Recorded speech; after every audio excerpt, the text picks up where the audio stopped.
بسم اللہ الرحمن الرحیم۔ حضرت سفیان ثوری رحمۃ اللہ علیہ فرماتے ہیں، ایک عابد کا گزر کسی راہب کے قریب سے ہوا تو اس نے راہب سے کہا کہ اے راہب، تم موت کو کیسے یاد کرتے ہو؟ راہب نے جواب دیا، میں جب بھی کوئی قدم اٹھاتا ہوں تو دوسرا قدم رکھنے سے پہلے ڈرتا ہوں کہ کہیں مر نہ جاؤں۔ عابد نے پوچھا، عبادت کے لیے تمہارا جوش کیسا ہوتا ہے؟ راہب نے کہا، میں نے جنت کے بارے میں جاننے والے کسی شخص کے بارے میں نہیں سنا کہ اسے وقت ملے اور وہ 2 رکعتیں ادا نہ کرے۔ عابد نے پوچھا، تم راہبوں کو کیا ہوا ہے کہ تم یہ سیاہ پیوندار لباس پہنتے ہو؟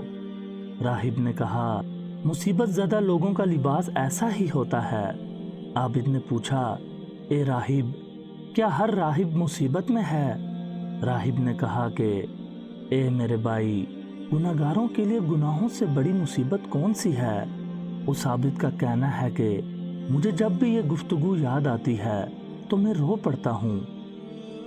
حضرت عتبہ رحمۃ اللہ علیہ فرماتے ہیں کہ دنیا سے بے رغبتی اختیار کرنے والوں میں سے ایک زاہد نے یہ اشعار کہے ہیں۔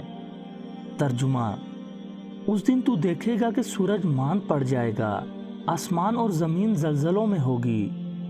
جس دن لوگوں کا حشر ہوگا تو اس میں دیکھے گا کہ ہر نفس نے کل قیامت کے لیے کیا کچھ آگے بھیجا۔ اے بدکار، تیری آنکھیں سو رہی ہیں جبکہ تیرے اعمال بد جمع ہو رہے ہیں۔ سعادت مند کا ٹھکانہ تو جنت ہوگا اور اس کے ہاتھ نور سے معمور ہوں گے، اور بدبخت کے منہ پر سیاہی چھائی ہوگی اور اس کے ہاتھ بندھے ہوں گے۔ دوستو، ویڈیو اچھی لگے تو لائک اور شیئر ضرور کر دیں۔